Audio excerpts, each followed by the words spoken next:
Olá pessoal, tudo bem?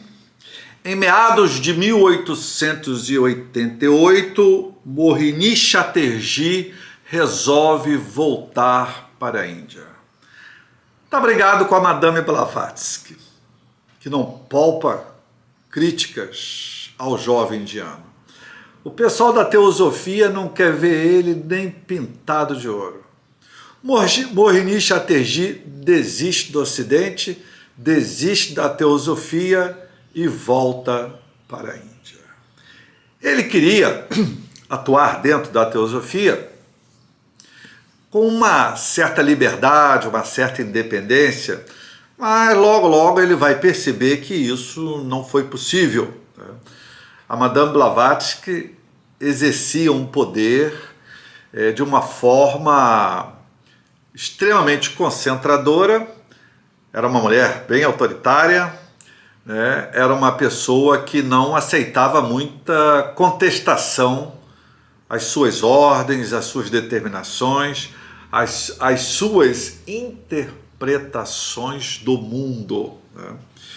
E o Mohini Chatterjee, ele inicialmente era muito passivo, ele ajoelhava em eventos públicos, se ajoelhava diante da Madame Blavatsky.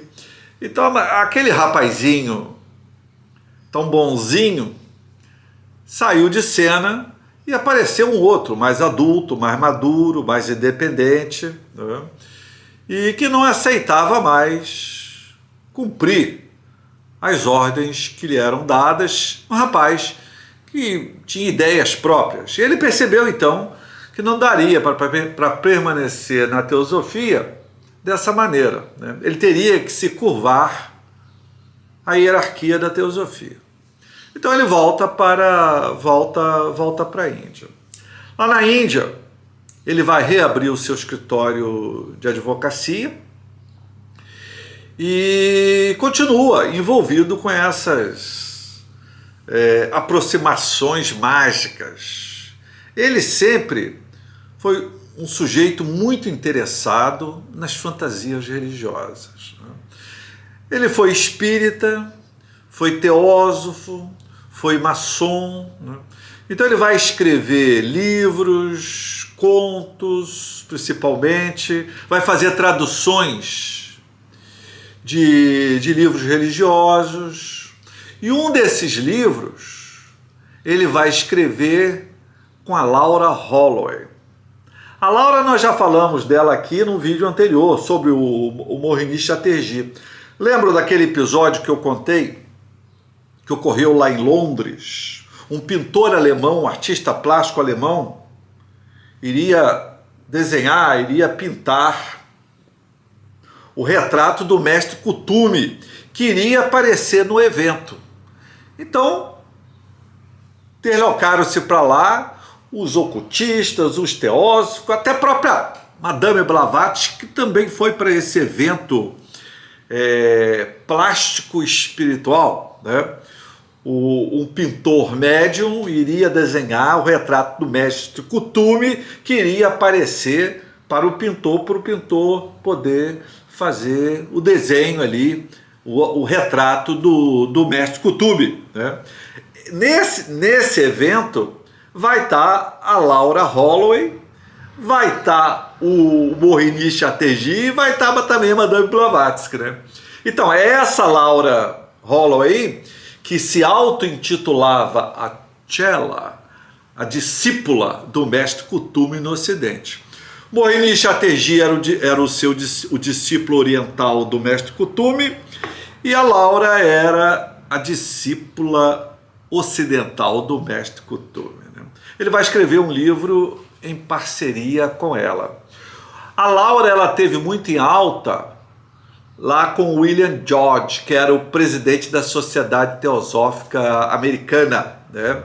O George a considerava uma sensitiva quase tão poderosa, ou tão poderosa quanto a Madame Blavatsky. E corria a notícia de que a Madame Blavatsky estava querendo colocar a Laura como a sua herdeira. Depois disso, nada disso vai dar certo, porque Mohini Chatterjee vai sair da teosofia e a Laura também vai sair da teosofia, e quem vai acabar assumindo a presidência da Sociedade Teosófica lá na Índia, a Dhyar, é uma mulher, é verdade, mas é a Annie Besant, né? E lá nos Estados Unidos, também uma mulher, que é a Catherine Tilling. Não falamos aqui da Catherine Tilling e nem da Annie Besant, mas em vídeos futuros ainda teremos uma playlist para cada uma delas. O que acontecia na época da Sociedade Teosófica é o seguinte: a Sociedade Teosófica, apesar de da teosofia estar assentada sobre a teologia oriental, quem comandava a estrutura de poder da teosofia era o pessoal ligado ao Ocidente, era o pessoal dos valores ocidentais. O pessoal oriental vai realmente chegar ao poder burocrático da Sociedade Teosófica algum tempo depois. Tem o Jinarajadasa, vai acabar sendo presidente da Sociedade Teosófica, não falamos dele aqui, mas ele terá uma playlist aqui no canal também. Bom, então nessa época, os orientais, como por exemplo o Mohini, eles podiam brilhar, mas era um brilho limitado, porque o poder mesmo era exercido ainda pelos orientais. O colonialismo inglês, ele também atuava, ele também se propagava pelo movimento ocultista e, claro, também se propagava para a teosofia. O Mohini Chatterjee, ele vai ter uma importância muito grande por causa do seguinte: ele vai ser um precursor. Precursor de quê? Ele vai ser um precursor de indianos para o Ocidente. 6 anos depois do Mohini ter estado lá nos Estados Unidos da América, quem vai chegar lá agora vai ser o Vivekananda. Vivekananda é um indiano muito carismático, sujeito muito inteligente, fundador da ordem Ramakrishna. Ele vai ser um revitalizador e um grande propagandista do hinduísmo no Ocidente, né? Então o Mohini Chatterjee, quando passa lá pelos Estados Unidos, ele acaba abrindo um espaço para outros que vão vir depois dele. O Vivekananda vai chegar lá 6 anos depois. O povo americano é um povo ávido por novidades, por fantasias, né? E Hollywood não consegue suprir toda essa ânsia de sonho dos estadunidenses. Então eles estão sempre importando pessoas, trazendo mais fantasias para lá. O Vivekananda foi um deles. Depois do Vivekananda vamos ter um outro muito célebre, Jiddu Krishnamurti. Krishnamurti foi o meu grande guru da minha adolescência, né? Não falamos dele aqui no canal ainda, não tenho nenhuma playlist sobre ele aqui no canal, mas até o final do ano eu espero colocar uma playlist bem generosa sobre o Krishnamurti. Eu gostava tanto do Krishnamurti que ia contra os ensinamentos do Krishnamurti. Eu decorava os textos do Krishnamurti. Na escola, quando eu ia fazer lá uma redação, dava sempre uma ideia de enxertar, a professora devia achar que eu era maluco, enxertar um dos trechos lá do Krishnamurti, tamanha a influência. Claro, um sujeito que falava contra a tradição, contra os gurus, contra os mestres, né? Era um discurso que estava muito harmonizado com a época, o movimento da contracultura, anos 70, né? Isso tem mais de 50 anos, quer dizer. Então o discurso de Krishnamurti caiu feito uma luva ali para nós, que éramos bem jovens, né? E o Krishnamurti, ele vai ser criado pela sociedade, é um produto da Sociedade Teosófica, né? Ele vai ser criado pela Sociedade Teosófica, principalmente pelo Charles Webster Leadbeater. Não falamos aqui no canal, mas vamos falar, e da Annie Besant, também vamos falar futuramente.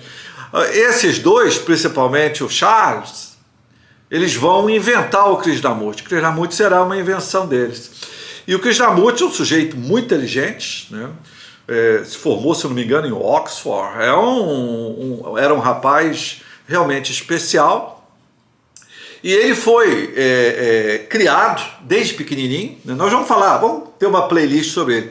Foi criado desde pequeno, desde criança, para ser o grande instrutor do mundo, o grande avatar do mundo, o novo Cristo. E a teosofia empurrou todas as suas fichas nele ali, principalmente a chefona, a Annie Besant, e seu cupincha lá, que é o Charles Webster Leadbeater. E depois o Krishnamurti, devido às pressões psicológicas, as experiências ruins que ele teve com a teosofia, que depois nós vamos falar isso mais para frente, ele vai chutar o pau da barraca e vai dizer: não há nada mais maléfico no mundo do que guru. Guru é uma praga, vocês têm que largar esses mestres. O caminho da realização humana está no autoconhecimento. Abandone as tradições, abandone o que diz o mestre, que diz o guru, fuja desse pessoal. É claro que ele acabou se transformando num guru, acabou se transformando num grande mestre, né? Mas ele sempre estava reafirmando que deveríamos fugir desses especialistas do sagrado, desses especialistas da verdade. Bom, então o Mohinish Chatterjee vai abrir, de certo modo, espaço. Estou falando aqui de dois, mas houve muitos outros mais, e continua até os dias de hoje, chegando lá nos Estados Unidos, volta e meia, a um guru lá, o guru que está brilhando lá em primeiro lugar. Bom, a teosofia Madame Blavatsky vai dizer o seguinte: Mohinish Chatterjee foi um cara grande, ele poderia ter brilhado muito, ele poderia ter sido um grande teósofo, mas ele pôs tudo a perder, porque ele se deixou levar pela adulação, pelo sexo, pelos pecadilhos mais comezinhos, mais bobos do ser humano. Ele se deixou levar pela fantasia de que todo mundo amava ele, que todo mundo... Ele ficou muito impávido, cresceu muito, então ficou muito cheio de si, muito vaidoso. E esse será o motivo da sua queda. Ele poderia ter sido grande, mas não foi. Foi um fracasso, foi um chela fracassado. Bom, Mohinish Chatterjee teve uma passagem bem curta pela teosofia, apenas 6 anos, mas com certeza ele deixou a sua marca, pelo menos entre as mulheres.